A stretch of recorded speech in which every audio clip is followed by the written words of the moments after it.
आए हैं double engine की सरकार का। ये बताओ बेलवा पुल का मामला क्यों नहीं, बेलवा घाट का मामला क्यों नहीं हल हुआ, फुलवरिया घाट का मामला क्यों नहीं हल हुआ। और चलिया में आज भी सड़क नहीं बन पाई, अच्छे स्कूल ढाका में नहीं बन पाए, हॉस्पिटलों में डॉक्टर नहीं है। डबल इंजन की सरकार तो होती तो तरक्की हो जाती। नीतीश कुमार ने रंग बदलकर और मोदी ने नफरत फैलाकर हमको बर्बाद किया है। एक ही रास्ता है कि इस मुल्क की जो सेकुलर आबादी है उनसे गले मिलाओ। अगर आपके टिकट को उसने अपने गले में रखा है मुसलमानों, तो आपको 2 कदम बढ़कर रंजीत को गले लगाना चाहिए। लहू को लहू लिखता हूँ, पानी नहीं लिखता। लहू को लहू लिखता हूँ, पानी नहीं लिखता। महलों में जो नाचती है मैं उसे रानी नहीं लिखता। काट ले कोई मेरी गर्दन या छीन ले ज़बां मेरी, कातिल को कातिल लिखता हूँ, कभी मसीहा नहीं लिखता।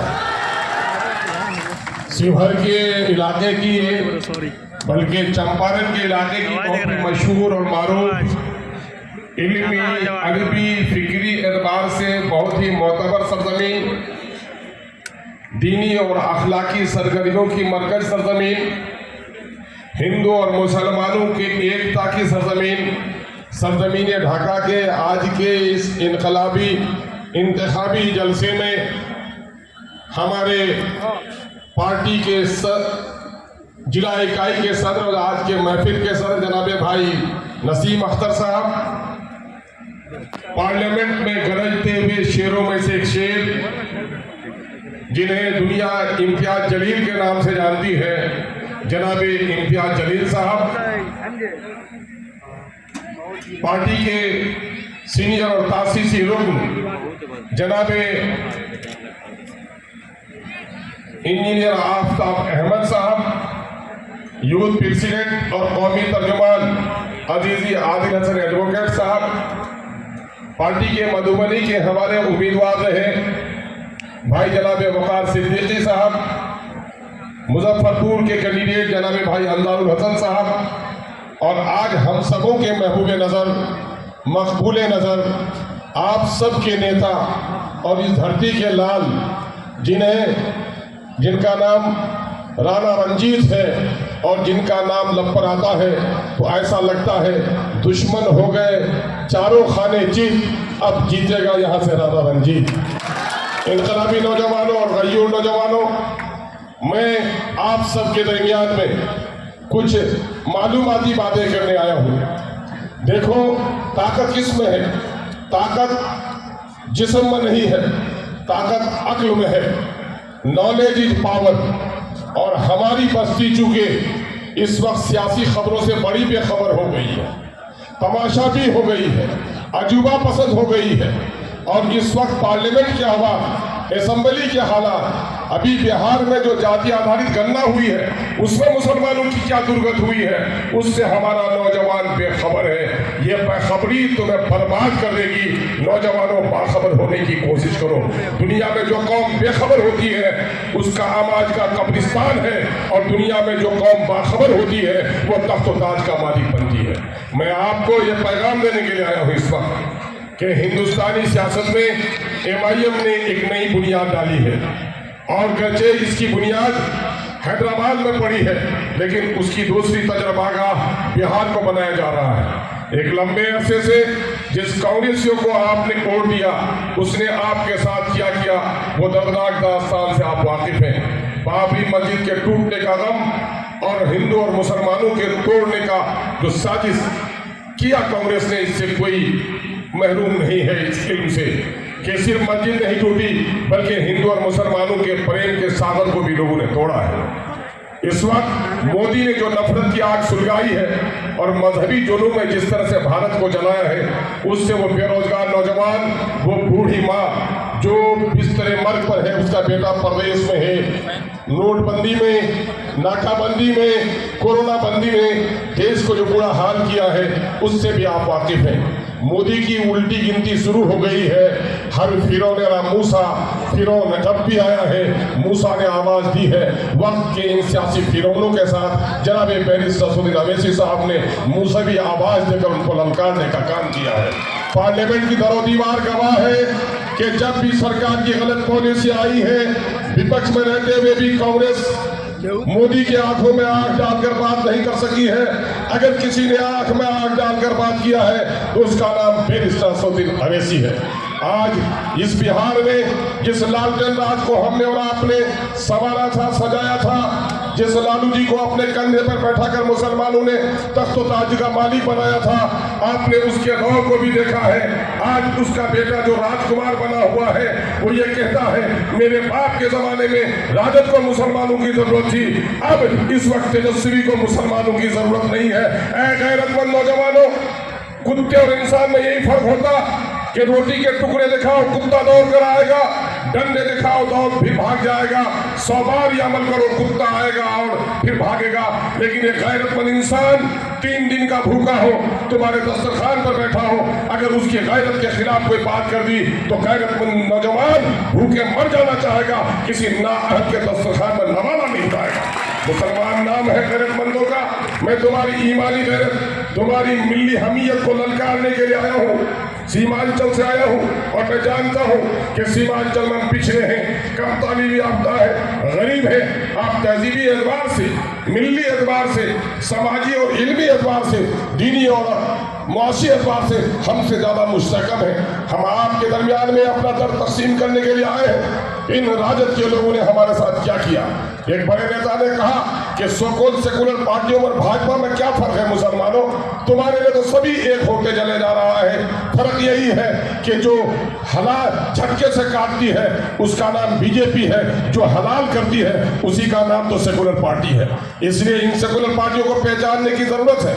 हमने सबको पहचाना है। इस वक्त जाति आधारित गणना की रिपोर्ट बताता हूँ, बिहार की आबादी 13 करोड़ हो गई। खबर मालूम नहीं होगी मुसलमानों, जलसों में भीड़ हमारी है, बारात में भीड़ है, वलीमा में भीड़ है। अल्लाह ने दौलत दिया है तो करो ये काम। लेकिन अगर सियासी तौर पर आगा नहीं रहे, एक बड़े मुफक्किर ने कहा तुम्हारा बच्चा 5 वक्ता नहीं तहज्जुद गुजार हो जाए, अगर तुम्हारी बस्तियों में सियासी शऊर पैदा न हुआ तो तुम्हारे 5 वक्ते पर भी पाबंदी लगते हुए देर नहीं लगेगी। आज उसी दौर से गुजर रहे हो। आज टोपियां उछाली जा रही है, दाढ़ियां नोची जा रही है, बेटियों के नकाब छीने जा रहे हैं, मदरसों पर आफत आ रही है। कहाँ होश के नाखुन लो? किन लोगों की गुलामी करना चाहते हो? किन लोगों की हाशिया बर्दारी करना चाहते हो?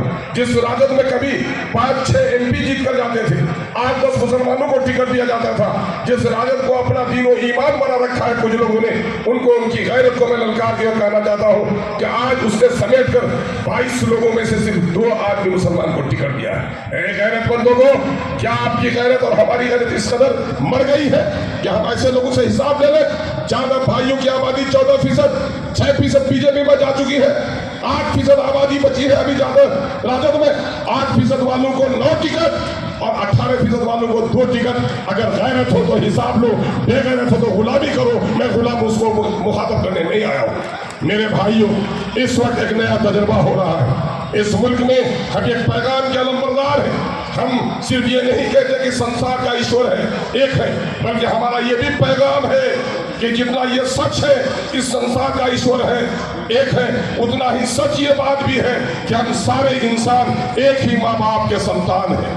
हम ये हज़रत आदम का भी पैगाम हम लेकर के आए हैं कि आज अगर मैं किसी ऋषिदेव के घर में पैदा हो जाता, मेरा भी नाम रामू ऋषिदेव होता, मेरी माँ के गोद में अगर कोई ऋषिदेव पैदा होता उसका नाम भी अख्तरुल ईमान होता। इंसान जात से बड़ा नहीं होता, जात से छोटा नहीं होता।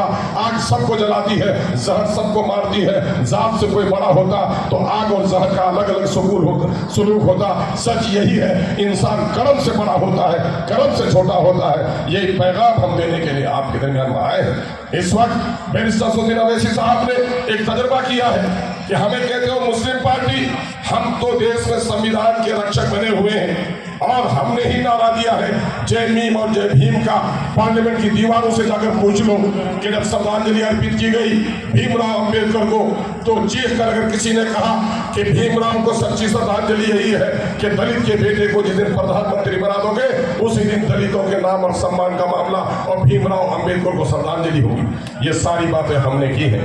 आज इस सरजमीन में मैं मुबारकबाद देता हूँ राणा रंजीत साहब को।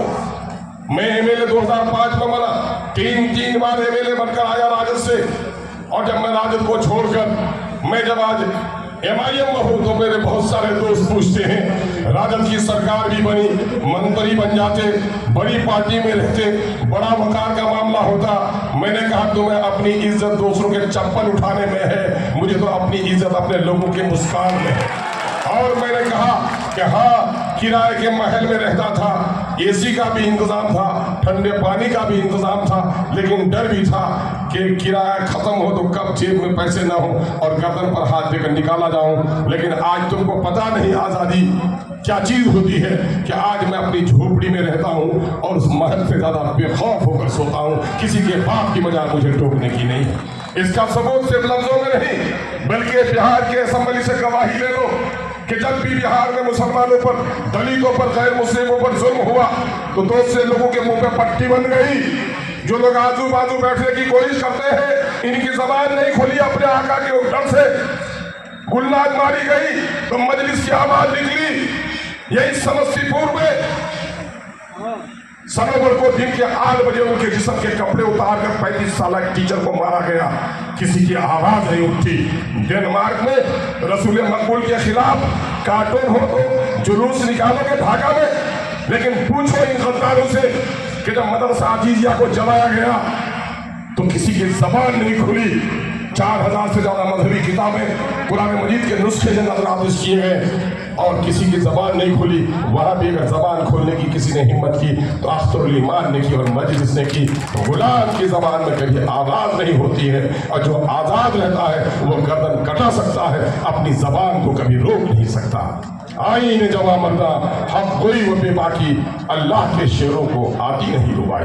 ए मेरे नौजवानों, मैं तुम्हें कहता हूँ यही वो शेर सिफत इंसान बेरिस्टर सौदीन अवैसी जब बहस करता है पार्लियामेंट में, पूछो राजद के उन लोगों को, कांग्रेस के उन दलालों को, कहता नहीं साहब कुछ भी है, आदमी तो यही सच बोलता है। उनकी माँ और बहनों से पूछो, उनकी माँ और बहनें कहती है ये सच नहीं बोलता, यही सच बोलता है। किसकी जाके झंडे उठा रहे हो, गैरत हो तो इनका दामन थाम लो। कहती है बेगम बात तो वही सही है, बेटे की नौकरी के लिए पैरवी करानी है। ये लोग जो दलाली कर रहे हैं आज कांग्रेस और राजद की, ये लोग मुसलमानों के वोटों के सौदागर हैं। ये अपने बेटे के नौकरी के खातिर गांव का वोट बेच रहे हैं, अपने केस की पैरवी के लिए कांग्रेस और राजद का दामन थामे हुए हैं। ये आम मुसलमानों के मसाइल पर ये दलाल बात करने के लायक नहीं है। इसलिए आज हमारे इलेक्शन से अगर बेचैनी किसी को है तो गांव के इन चौधरियों को भी है कि MIM आएगी तो गरीबों को नेता बना देगी, फिर मेरे दालान पर नेता आए जरूरी नहीं है, गरीबों की झोपड़ियों में जाकर बैठ जाता है। ये काम आज राणा रंजीत कर रहा है, इनकी आंखें फट रही है, एक नया इनकलाब आ रहा है। बादलों ने कभी भी सूरज को ढकने की कोशिश तो की है, बादल हमेशा नाकाम रहा है। सूरज निकलेगा और जरूर निकलेगा। आपकी पेशानी की जो लकीरें मैं देख रहा हूँ, आपके चेहरे पर जो तमानियत मैं देख रहा हूँ, आपकी आंखों में जो एतमाद की मैं किरण देख रहा हूँ, इंशाअल्लाह अज़ीज़ एक नया इनकलाब आएगा और राणा रंजीत आपका सेवक बनकर दिल्ली जरूर जाएगा। मेरे भाइयों, हम आपसे कहने के लिए आए हैं कि इस वक्त 77 सालों के बाद पहली एक मुस्लिम क़यादत खड़ी हुई है। अब तक तुमने ऐरे गैरों को दिया। एक औरत बाज होती है, माफ करना, उसकी ममता उसे परेशान करती है, अड़ोसन पड़ोसन के बच्चे को गोद में लेती है, लेकिन जब उनका बच्चा हो जाए तो फिर अपने बच्चे को आगोश करती है। आज MIM एक जमात बनकर आई है। कल तक तुम भीख मांगते रहे, गर्दनों पे हाथ डाला, फिर भी टिकट के लिए दामन फैलाते रहे। आज MIM ने तुम्हारी इज्जत में इजाफा किया है, आज तुम टिकट देने वाले हो गए। और मैं मुबारकबाद देता हूँ, जीत हाथ तो ऊपर वाले के कब्जे में है, लेकिन इस वक्त जिस ईमानदारी के साथ राणा रंजीत ने कदम बढ़ाया MIM की तरफ, अभी मुसलमानों का एक तबका है जिसको बड़ी हिचकी आती है MIM का नाम सुनकर। एक कहता राम अवैसी कैसा बोलता है, गर्दन कटा देगा। मैंने कहा है ना अहद तू नहीं जानता। नबी रहमत ने कहा जब बुराई को देख तो ताकत से रो, न हो तो ज़बान से टूट। अगर ये भी तुमको तौफीक न हो तो दिल से बुरा समझे कि ईमान का ज़ईफ़ तरीन हिस्सा है। अगर पार्लियामेंट में मेरी ताकत तो नहीं है, लेकिन मेरे शेर की आवाज़ में आवाज़ है, वो सिर्फ मजलूमों की आवाज़ नहीं, नबी रहमत के फरमान की तामीर भी कर रहा है। और आज उसको भी दबाना चाहते हो। मेरे जाम में जरा सी मैं बाकी, ये झूठा दीनदार कह रहा वो भी हराम है शादी, जो भी बोलना चाहता है अब उसको भी तुम रोक रहे हो। आज उसने कदम बढ़ाया है और उसने आपके लीडर को माना है। मेरे भाइयों, आप पे से दीनदार लोगों के मैं चेहरे देख रहा हूँ, आपका पैगाम जमात का पैगाम है और जमात इमामत के बगैर नहीं है। जो कौम अपने इमाम से महरूम हो जाती है वो कौम दुनिया में रजील और खाक हो जाती है। देखो, मैं अक्सर तमसील से समझाता हूँ, 70 और 80 किलो का एक इंसान है, दोनों जानू उनके कट जाए 15 किलो के, लंगड़ा कहलाएगा। बाजू कट जाए उनके, लूला कहलाएगा। लेकिन दोनों बाजुओं से बहुत कम वजन उसकी गर्दन का होगा, और अगर गर्दन काट दी जाए तो फिर वो लंगड़ा लूला इंसान नहीं, वो लाश है। जिस तरह जिस्म में गर्दन नहीं है, सर नहीं है, तो वो लाश है। जिस कौम का कोई अमीर नहीं, सरदार नहीं, वो भी दुनिया में लाश के मानिंद है। आज देख लो, तुमने तस्वीरों में शेर की तस्वीर देखी होगी, बच्चा उसे जरा जरा फाड़ देता है और बिल्ली निकल के आती है तो बच्चा चीख कर माँ के आगोश में चला जाता है। तस्वीरों से नहीं होता, हकीकतों से होता है। सिर्फ फरामीन मत पढ़ो कि जमात हमारी जिंदगी में है। तुम्हारी मस्जिदों में भी जमात होनी चाहिए, तुम्हारे बाजारों में भी जमात होनी चाहिए, सफर में भी जमात होनी चाहिए, और सियासत में भी तुम्हारी जमात होनी चाहिए नौजवानों। और उसी अमीर को मान लो, जिस दिन ये बिहार की जमीन को यकीन हो गया कि मेरी सरस्वती अवैसी का झंडा अगर हम उठा लेंगे तो अपने अमीर, सियासी अमीर की बुनियाद पर हमें वोट मिल जाएगा। उस दिन एक राणा रंजीत नहीं, दर्जनों राणा रंजीत मेरी सरस्वती अवैसी से अपना दामन वापस करके हिंदू और मुसलमानों की नई इतिहाद की कहानी लिखेगा।